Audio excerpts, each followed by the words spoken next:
Hola, buenas tardes a todos. Muchas gracias por la presencia en esta hora tan complicada. Afortunadamente hace calor suficientemente fuera como para que no salgamos a dormir la siesta debajo de cualquier árbol. Pero bueno, la verdad es que tengo a bien comentaros que seguramente estáis delante de la ponencia más interesante de todo el Congreso. Así que enhorabuena. La segunda, perdona, que está aquí un buen amigo que ha hecho una antes que nosotros fantástica. Hay que reconocerlo. Bueno, fuera de bromas, voy a ser muy breve en mi aportación a esta ponencia, aunque saben los que me conocen que me gusta prodigarme en ello, porque lo interesante es lo que va a comentar mi compañero Carlos Villalobos, que es quien va a hacer la presentación y la demo. Simplemente deciros que soy Luis Morro, soy el CEO de Transcriptorium. Transcriptorium es una compañía, un spin-off, que es una compañía que surge de la Universidad Politécnica de Valencia, que lleva desde 1986 estudiando temas de escritura y de lenguaje humano. Empezaron con el texto oral, pero les parecía muy sencillo y se pasaron al texto manuscrito, y como el normal les parecía muy normal y muy fácil, se pasaron al manuscrito del siglo XIV en cualquier idioma, en cualquier tipo de caligrafía, en cualquier tipo de layout. Y como consecuencia de todos estos esfuerzos a nivel investigación en la Universidad Politécnica de Valencia, pues hace apenas un año y medio aproximadamente surgió Transcriptorium, que es una compañía que hace una cosa que veréis mucho mejor, más fácil cuando Carlos lo explique, pero yo voy a resumir en dos palabras. Hemos conseguido convertir los documentos manuscritos o impresos que no nacen digitales, es decir, los que evidentemente en el siglo XIV pues poco de digitalización había y poco de electrónica, los hemos conseguido convertir en textos totalmente accesibles en la que somos capaces de gestionar el dato, se encuentre donde se encuentre, en el idioma que se encuentre, esté bien escrito o mal escrito, esté abreviado, esté en un marginal, esté tachado, esté comido por los bichitos. Y con eso hemos conseguido algo importante, y es que hemos conseguido que el dato sea accesible.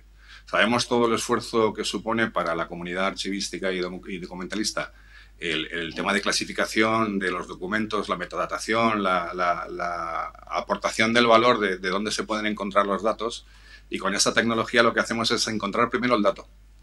Y cuando ya lo tenéis, entonces es cuando todo el resto de actividades y de vuestro conocimiento empieza a tener una aplicación mucho más efectiva. ¿Mm? Vamos a pasar directamente a darle la palabra a Carlos, y así seremos muy pragmáticos y veréis lo que estamos comentando. Muchas gracias a todos. Bien, bueno, pues como ya me ha quitado la mitad de la charla, Luis, pues voy a ser rápido. Bien, bueno, hace unos cuantos años, a raíz de la invención del OCR, del que ya los compañeros de Inetum y de Fujitsu nos han hablado, y de sus aplicaciones, se produjo una gran revolución en el mundo de las bibliotecas, de pasar de los ficheros papel con los encabezamientos de materia, etcétera, a las bibliotecas digitales. Ya hoy en día, nada más que hay que entrar en internet, igual que las propias búsquedas de las URLs de las páginas, se puede acceder a texto completo. Cualquier cosa que esté en un libro se puede acceder localizándolo a través de más todo lo que es el tema del lenguaje natural, de procesamiento del lenguaje natural, etcétera, etcétera. Bien, esto evidentemente fue un cambio de paradigma completamente en el mundo del acceso al contenido de un libro. Podemos acceder ya por palabras, solamente con que entréis, por ejemplo, en la biblioteca virtual de Defensa o en cualquier periódico que esté en virtual, lo podéis comprobar. Es posible que este mismo cambio se diese en el mundo de los archivos históricos, donde el 90, bueno, el 90 no, el 100% de la colección prácticamente son documentos manuscritos.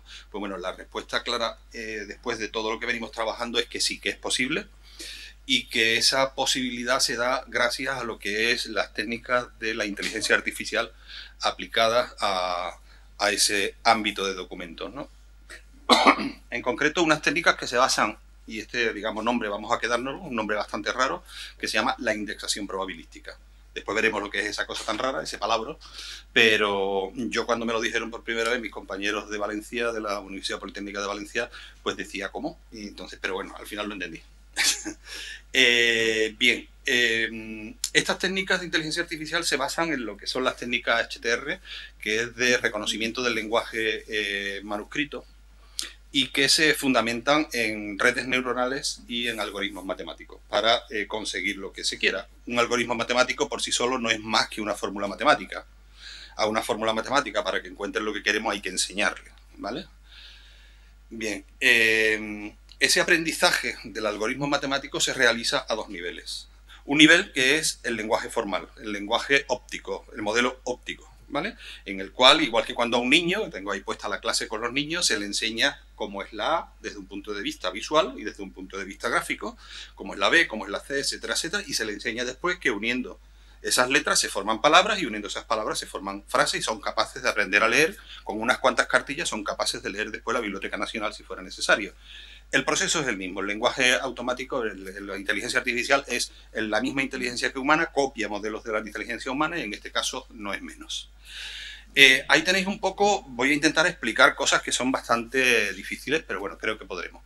El entrenamiento óptico, ¿cómo se hace? Bueno, pues el algoritmo matemático lo que hace es que la imagen la descompone en píxeles, cada píxel de la pantalla busca lo que en cada uno de esos píxeles hay en común y a partir de ahí, si sabe que en uno pone una cosa, en otra parte también la pone igual. Aquí tenemos, por ejemplo, la descomposición en X e Y, porque además georreferencia cada uno de esos píxeles.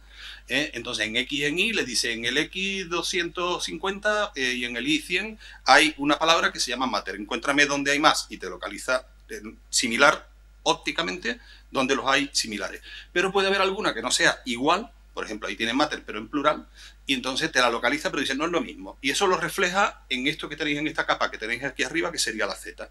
Cuando está completamente de acuerdo en un porcentaje muy alto, la montañita que te sale aquí es grandecita. Cuando está, en este caso, no muy de acuerdo con que ponga matter, pero puede que lo ponga, la montañita es más pequeñita, es decir, la confianza, ¿vale? Esa es la base del índice probabilístico. A montañita más grande, 100% de confianza, o 10%, lo que se quiera, y a montañita llana completamente, 0%, ¿vale? Esa es la base del índice probabilístico. Decía que el otro modelo de lenguaje, perdón, el otro modelo de aprendizaje que se utiliza es lo que es el modelo de lenguaje. Es decir, si yo voy a enseñarle documentación escrita en francés, en inglés, en español o en lo que sea, pues tengo que enseñarle cómo se componen esas frases y esas... ¿Cómo? Pues simplemente con ejemplos. Entonces lo que se hace es escoger un lote. Vámonos aquí vemos el proceso de trabajo. Lo primero es formar la colección. Si yo quiero atacar una colección determinada, imaginemos la que queráis, ¿vale? Que tengáis en vuestros archivos. Lo primero que tengo que hacer para entrenar la colección es escoger un grupo de imágenes, que es lo que nosotros llamamos el gran truco, grupo de entrenamiento, un grupo de imágenes que sea representativa de la problemática que plantea la colección. Si tiene distintos tipos de letras, pues tengo que escoger varias muestras de distintos tipos de letras. Si tiene problemas de conservación que le falten partes, tengo que escoger varias que le falte. Si tienen problemas de transferencias de tinta de una cara a la otra, tengo que escogerlas. Si tienen problemas de tipos de idiomas diferentes, tengo que escogerlas. Y una vez que tengo un modelo de representación, ese modelo es con el que entreno, ¿vale? No penséis, porque, bueno, puede decir, es que claro, serán muchas. No, para un ejemplo práctico de una colección compleja, se entrenaron 150.000 imágenes, escogiendo un modelo de entrenamiento que no llegaba a las 500, 440 imágenes creo que eran, a las cuales eran diferentes formatos, diferentes, esto también es importante, la distribución del texto en la página, el formato, el layout. Entonces, en función de eso también hay que escoger distintos modelos y enseñarle que esos son unas notas marginales, que este es el cuerpo principal, que tiene un formato de tabla, que son columnas, etcétera, etcétera, etcétera. Una vez que se tiene escogido ese modelo, lo que se hace primero es someterlo a un momento de segmentación, es decir, que diferencie todo lo que son las líneas, estén donde estén. Y una vez que tenemos las líneas detectadas, pues ya hemos dicho que georreferencia píxel a píxel, sobre esas líneas podemos escribir porque las tenemos georreferenciadas. A partir de ahí viene el modelo de entrenamiento, que es transcribir sobre esas imágenes, con sus líneas ya marcadas, el texto que es lo que pone, para que el algoritmo aprenda a leer. ¿Vale? Ya hemos pasado de aquí. Una vez que ha aprendido a leer, el proceso ya siguiente es procesar toda la colección y tendremos el resultado. Aquí tenemos, por ejemplo, distintos tipos de páginas, formatos tabla, con notas marginales, letras pequeñas, letras grandes, con tachaduras, etcétera, etcétera. Todas son las que se escogerían para esa colección. Aquí tenéis la fase de detección de línea, que es un proceso automático, que después habrá que entrenar porque habrá veces que a lo mejor falla. Bueno, pues manualmente se le dice, no, esto corrige, es así. Y se le va enseñando o aprendiendo el sistema, el layout, a detectar un layout correctamente en ese fondo de colección.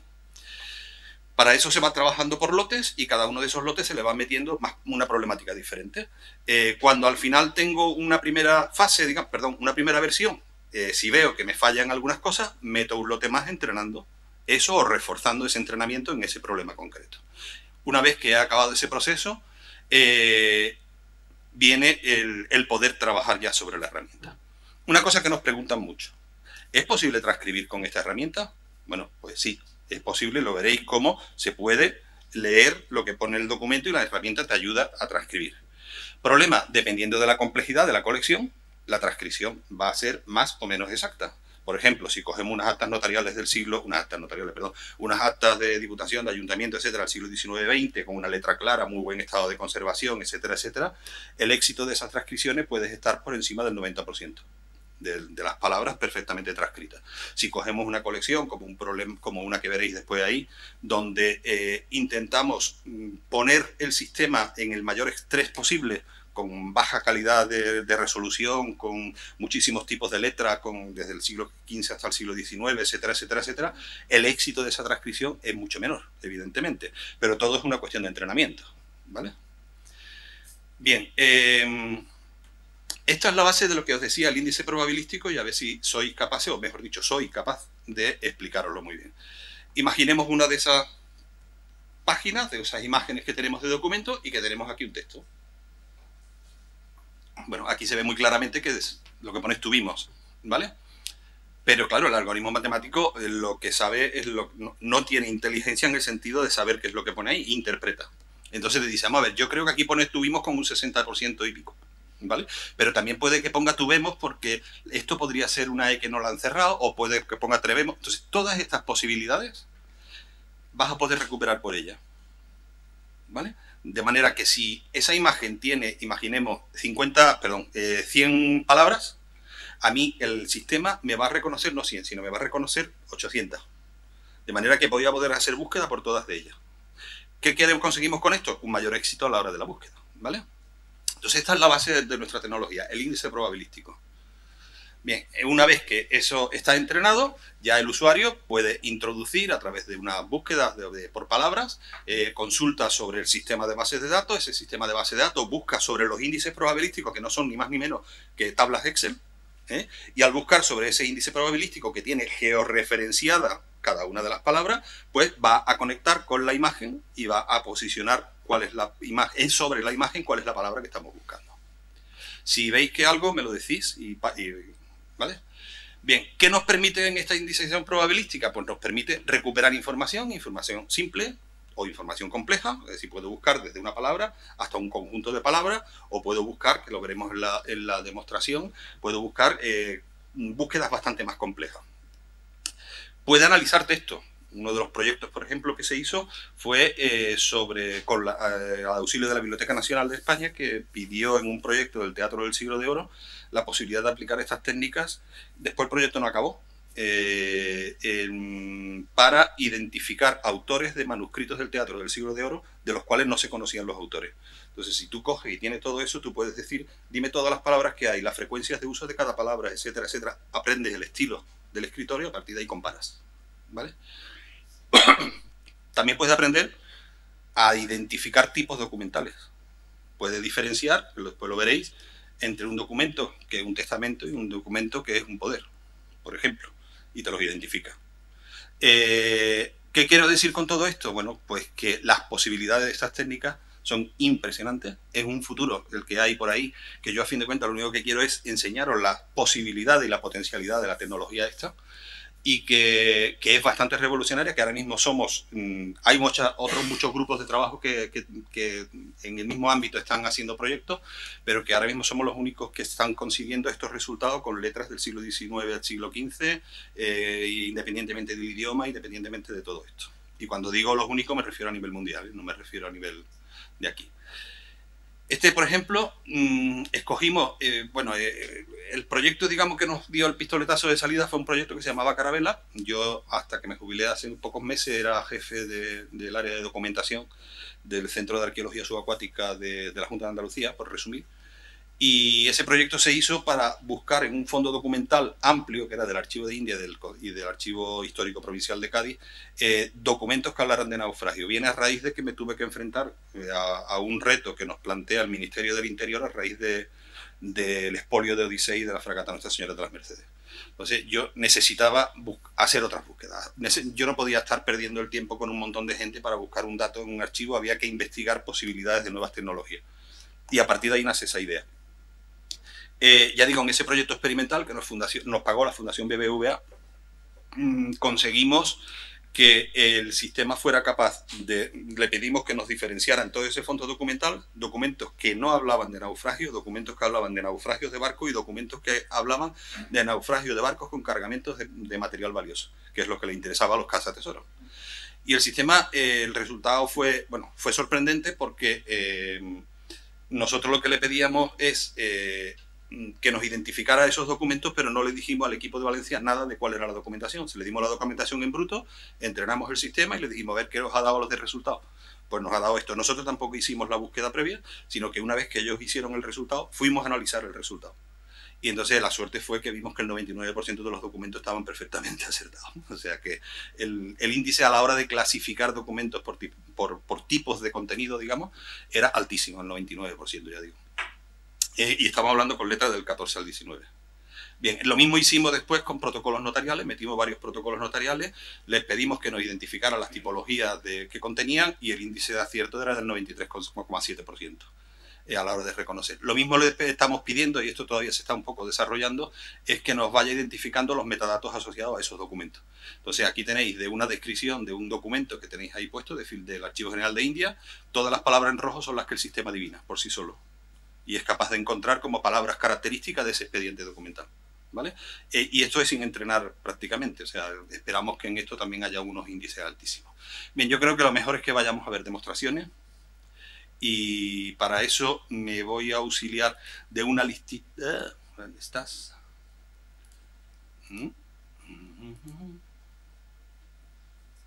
Perdón. Vale. Bien, vamos a ver. Yo tengo abierto aquí porque va lentísimo. Bueno, como podéis ver. Esta es una de las primeras colecciones que se hizo desde la Universidad Politécnica de Valencia, que son cartas de la Cancillería francesa, siglo XIII, latín. Bueno, perdón, latín.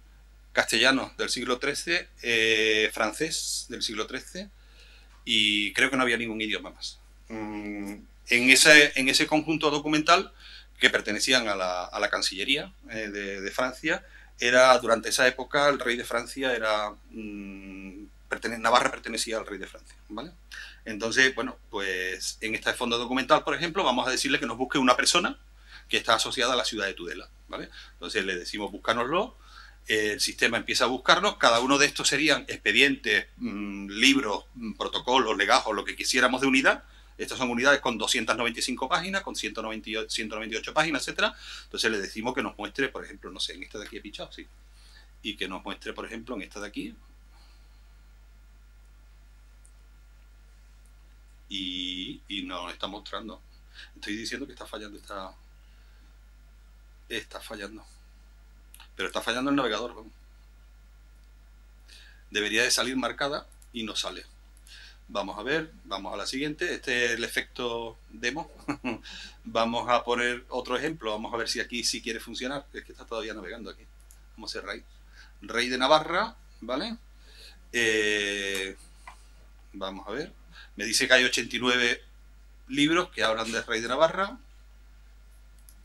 Vamos a decirle que nos muestre. Bueno, aquí en esta sí funciona, no sé por qué. ¿Vale? Nos encuentra la palabra rey, la palabra Navarra por separado, pero, perdón, que le tendría que haber puesto aquí para que me haga una búsqueda completa de que lo que estoy buscando es rey de Navarra y además le estoy diciendo que quiero que esas dos palabras estén muy pegaditas, es decir, que sea rey de Navarra. Voy a irme a la raíz.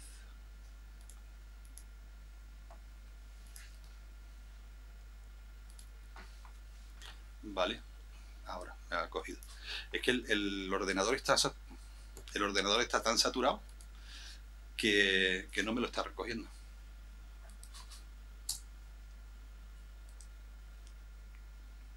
Vamos a ver si ahora quiere.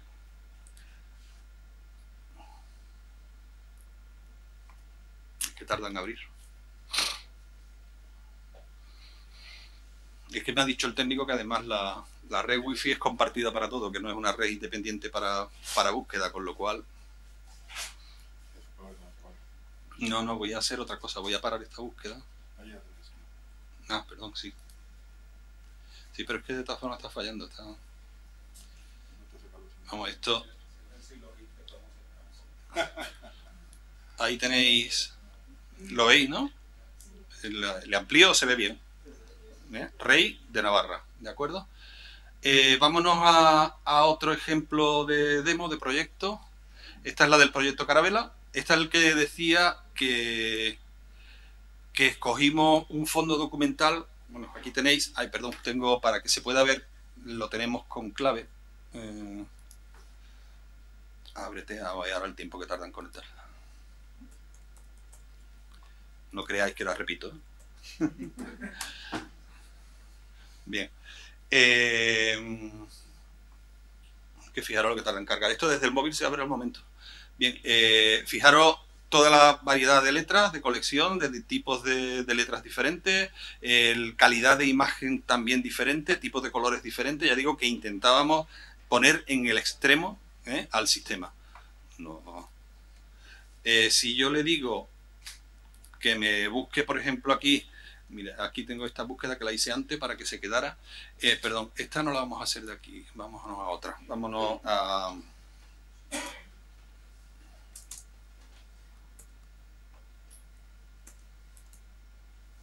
Holly.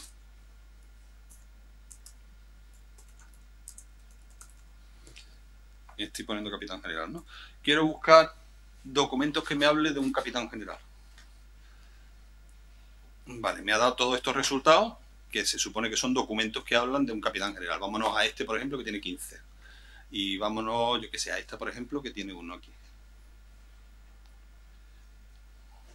¿Vale? El señor capitán general de Yucatán, creo que se ve suficientemente bien. Vale, sí, ahora, pero espera, me voy a ir a otra más difícil. Vámonos a otro tipo de letra.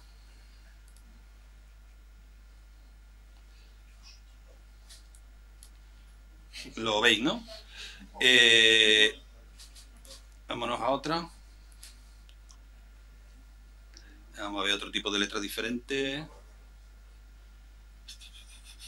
Bueno, esta, por ejemplo, no sé. Es que en las miniaturas estas es difícil ver el tipo de letra.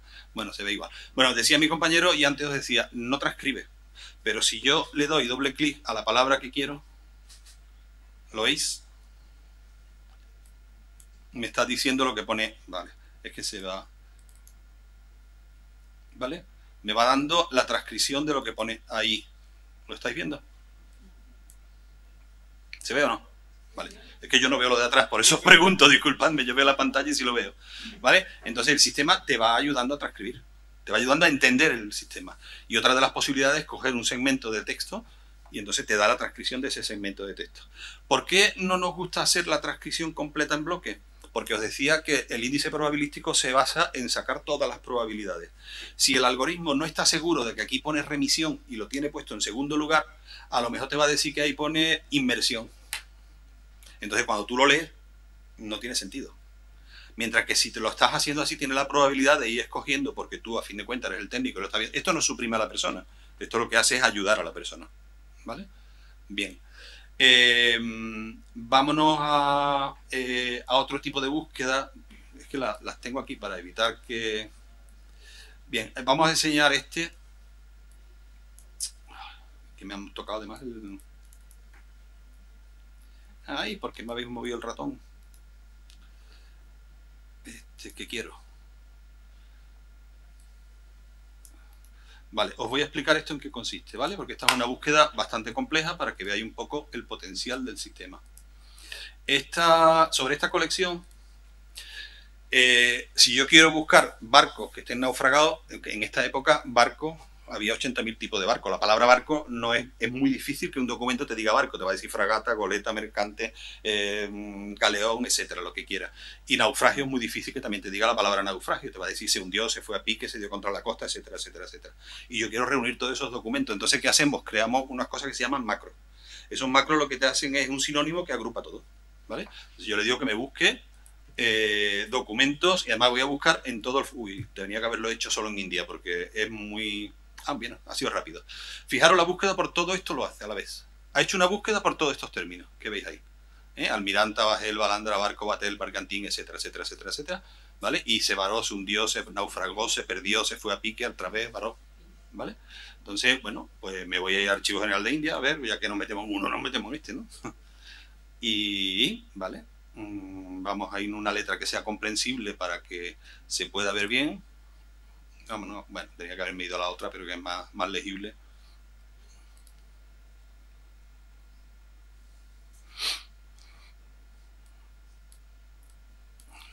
Perdón. Sí, tiene navío. ¿Se veis? Un navío que está perdido y también habla aquí de otro navío y de fragata, ¿vale? Entonces me está dando la documentación que me habla de barcos que se hundieron, que es lo que yo le he pedido.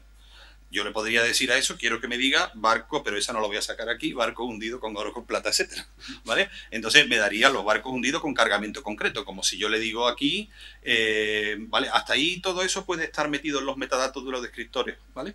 Pero si yo le digo, por ejemplo, que me busque...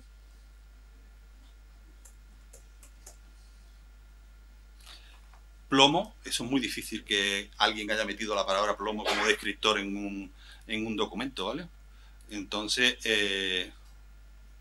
pues yo tenéis, ¿vale? Plomos que se pesaron, 2 arrobas, ¿vale? Entonces, busca lo que sea, siempre y cuando se le entrene, bien.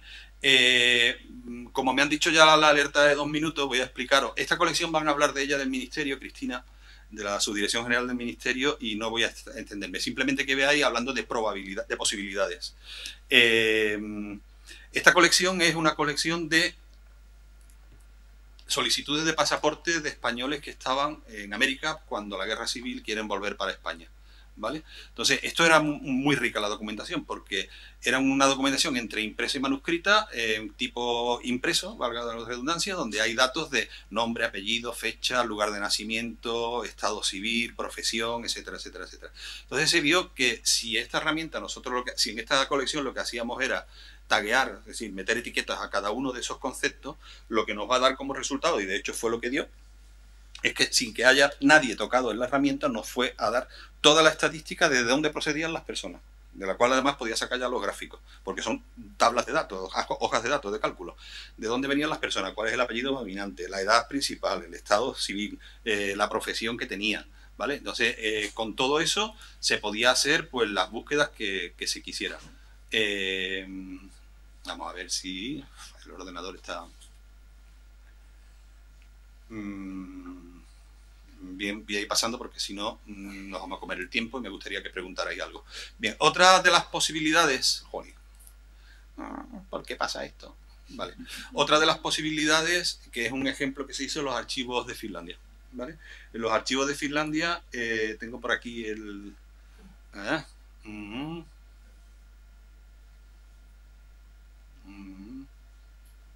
Es que esta no es. Perdón. Es esta. Mientras que buscas, Carlos, bueno, lo que queríamos un poco que vieseis, que nosotros lo que estamos es rompiendo el paradigma de lo que es el trabajo habitual del archivo y del documento. Encontramos el dato primero.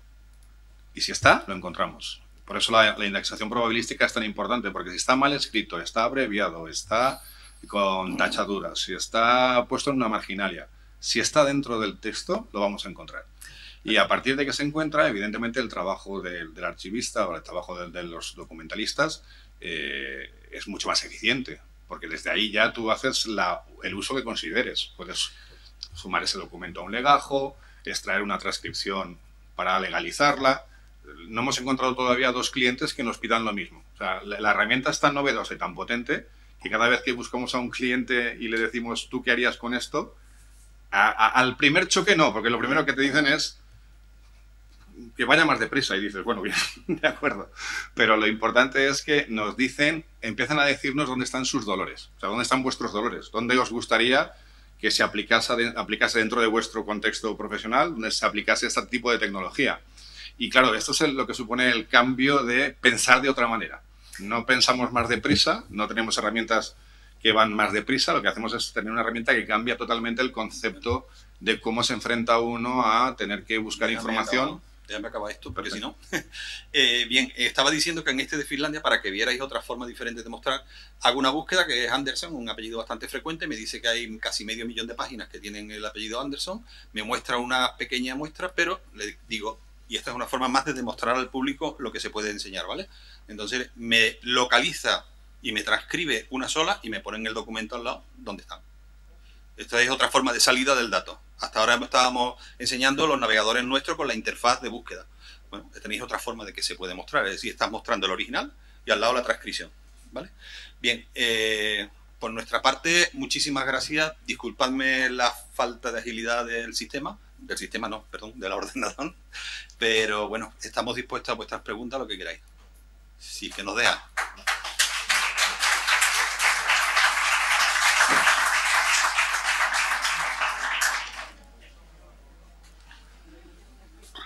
Hasta para cerrarse es lento. Bueno, no sé si alguien tiene alguna pregunta o un comentario, y si no es así, dentro de un momentito estamos así.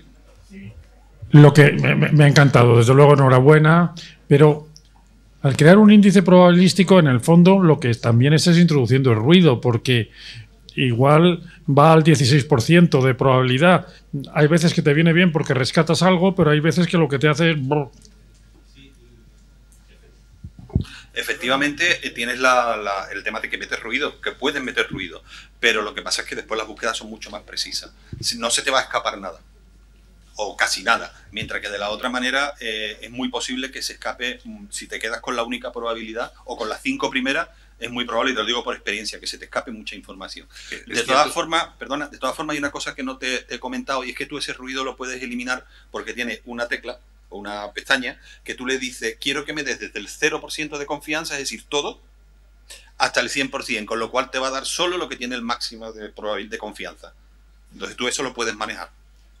Es importante, y por acabar, la herramienta que habéis visto es la potente, es la que utilizamos nosotros en el desarrollo de la herramienta para darle usabilidad. Luego tenemos 3 tipos más o menos de clientes.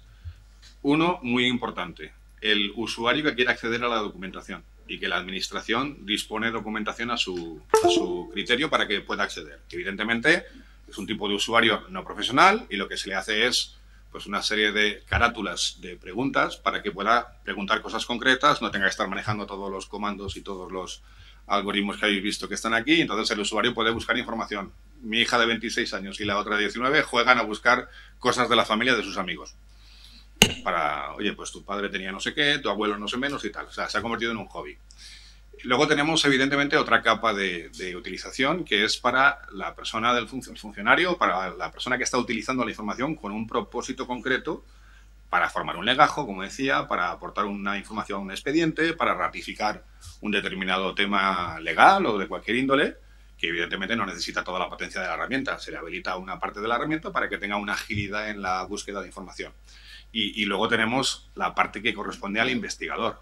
O sea, los investigadores quieren tener el 100% de la potencia de la herramienta porque se imaginan cosas que pueden interesarles y que hay que darles toda la potencia. Entonces nosotros hacemos, aunque lo veáis un poco así complejo, pero Carlos ha estado manejando la propuesta, digamos, más compleja, pero que luego a nivel de usuario pues puede hacerse muy, muy friendly, como dicen ahora los informáticos. Bueno, hasta aquí. Muchas gracias a todos por vuestra asistencia.